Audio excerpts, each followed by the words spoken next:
Question 24. What do you mean by magnetic lines of force? Why two such lines do not cross each other? 24. Magnetic lines of force.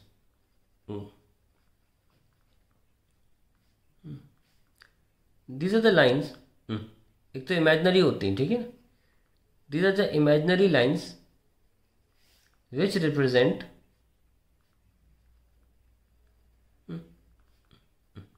the direction of force experienced in magnetic field.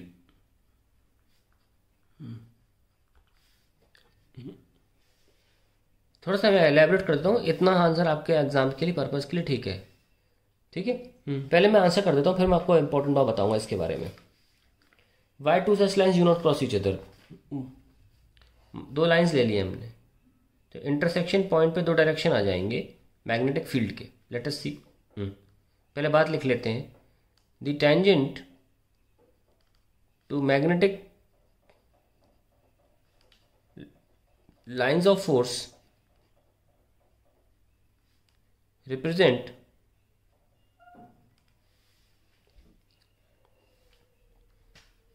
the force experienced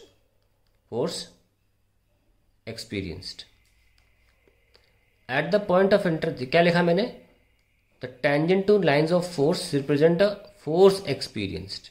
direction of the tangent to magnetic lines of force represent the direction of force experienced at that point. ये लिखा. So at the point of intersection,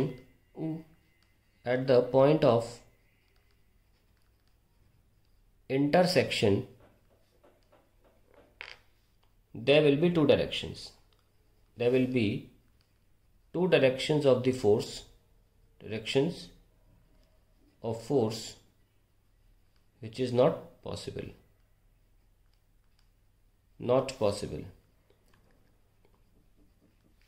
अब देखिए, बात बहुत important है, बता देना ज़रूरी है इस सवाल में. मान लीजिए बार मैग्नेट है और ये उसकी मैग्नेटिक फील्ड लाइंस हैं. ओके, नॉर्थ से निकलती हैं, साउथ से एंटर कर जाती हैं, लूप बनाती हैं. ये आपने मान लिया, बना लिया. ठीक है. अगर मैं कंपास निडल रखता हूँ इस बार मैग्नेट के पास में, तो कंपास निडल का जो फोर्स लगेगा वो मैग्नेटिक लाइन जो मैंने बनाई है इसी डायरेक्शन में लगेगा. इनफैक्ट ये हमें जो दिख रहा है जब एक्सपेरिमेंट करते हैं आयरन फिलिंग से, तो हमें सिर्फ डिज़ाइन दिखती है, डायरेक्शन तो कंपास निडल दिखाता है ना. तो कंपास निडल उसी दिशा में एक्सपीरियंस करता है फोर्स जिस दिशा में लाइन्स बनाई जा रही हैं, उसी दिशा में. यानी कि magnetic field lines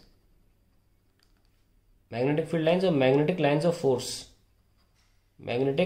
of force दोनों की दिशा सेम है.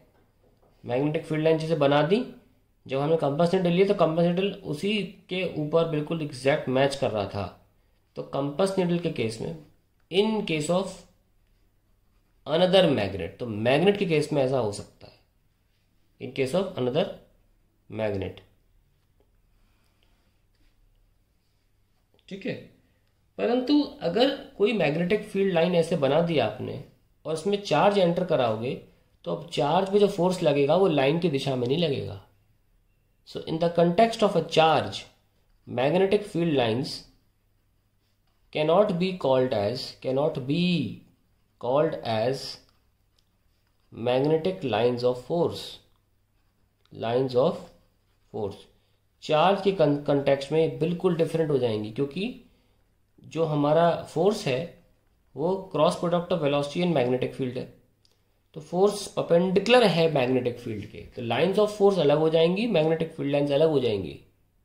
इस केस में ठीक है, when you are interacting magnet with magnet, compass needle magnet होता है वो ठीक है, but when you interacting with charge, magnetic field lines cannot be called as magnetic lines of force. इसीलिए मैंने काफी मध्य का आंसर लिखा है. अब समझ में आ गया होगा कि मैं ऐसे क्यों लिख रहा हूँ. These are the imaginary lines which represent the direction of force experienced by the magnetic field. तो ये इस डेफिनेशन में दोनों केस बैठ जाते हैं. कंपास निडल है तो लाइंस ऑफ फोर्स और मैग्नेटिक फील्ड तो सेम ही आएगा, वो भी बैठ जाएगा। और अगर चार्ज के बारे में बात की जाए तो वही बैठ जाएगा, क्योंकि क्या बोला है, represent the direction of force experienced in magnetic field. तो मैं दोनों केस को ध्यान रख के एक कॉमन डेफिनेशन लिख डाली, ठीक है। दूसरी बात, एक बात और है, the tangent to magnetic field lines of force, magnetic lines of force represent direction of force experienced. इस केस को भी कंक्लूड करने के लिए ऐसे लिखना पड़ा मुझे, क्योंकि इस केस में तो डायरेक्शन ऑफ फोर्स है, सही है बिल्कुल, टेंजेंट जो होगा वही डायरेक्शन ऑफ फोर्स देगा आपको। इस केस में भी डायरेक्शन जो आपको मिलेगी लाइंस ऑफ फोर्स की, वो भी टेंजेंट के थ्रू मिल जाएगी। तो ये भी इंक्लूड करने के लिए मैंने इस तरीके से लिखा है कि tangent to magnetic lines of force represent direction of force experienced at that point.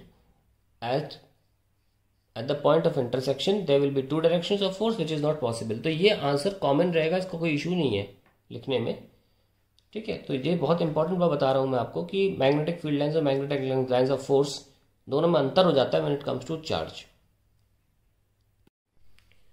In the figure straight wire AB is fixed while the loop is free to move under the influence of electric currents flowing in them. In which direction does the loop begin to move? Justify. 24th after or, ये loop है,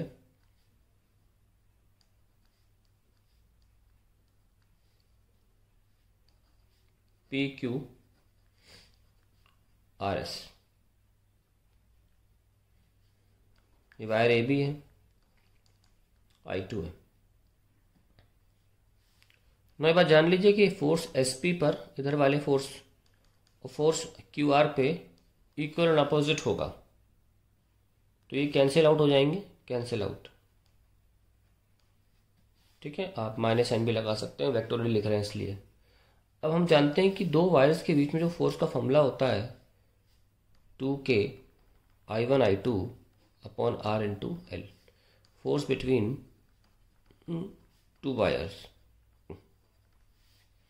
तो अगर मैं PQ की बात करूं तो क्या होगा, फोर्स फॉर PQ इस पर, इसकी वजह से it will be 2K I1 I2 into L divided by, suppose ये डिस्टेंस R1 है, R1 ये डिस्टेंस है R1, ठीक है।